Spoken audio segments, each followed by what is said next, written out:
Your doctor has recommended that you undergo laser in situ keratomileusis, or LASIK laser surgery, to correct a vision problem.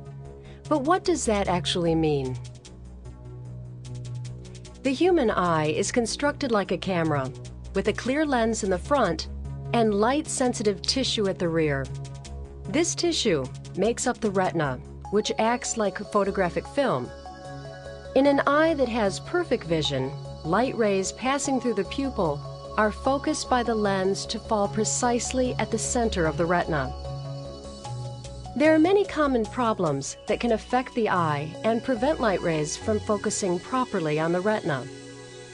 3 of these problems, myopia or nearsightedness, hyperopia or farsightedness, and astigmatism, can often be corrected or reduced with the use of LASIK laser surgery. Myopia, or nearsightedness, occurs when the shape of the eye is too long or the curve of the cornea is too extreme. In this case, light rays are focused on a point in front of the retina instead of on the retina itself. Hyperopia, or farsightedness, occurs when the shape of the eye is too short. In this case, light rays are focused on a point behind the retina.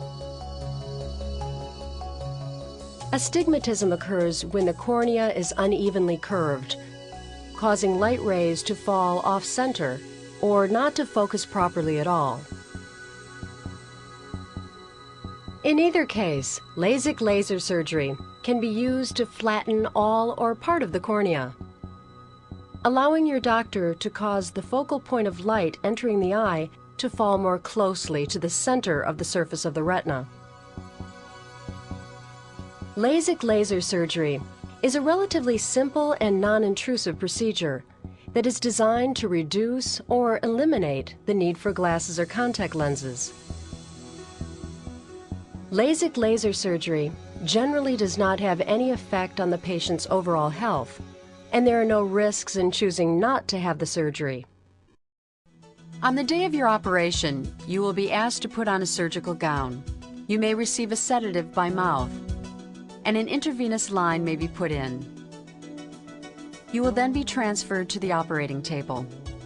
And you'll be given an anesthetic in the form of eye drops. And a suction ring will be placed on the eye to prevent movement and to maintain pressure within the eye. When the operative field is numb, the doctor will use an automated microsurgical instrument called a microkeratome. This tiny instrument will carefully create a thin corneal flap which remains hinged to the eye. Underneath this flap, the inner layer of the cornea, called the stroma, is exposed. Next, your doctor will use a computer to control pulses of cool laser light. These pulses will delicately remove microscopically thin layers of cells from the stroma. By removing tissue in this manner, your doctor will tailor the new shape of your cornea according to the exact nature of your vision problem. The entire procedure usually takes about 5 minutes and is painless. The corneal flap is then closed and the surface is rinsed. Following the surgery, you'll be given protective contact lenses to wear for a few days while the corneal flap heals,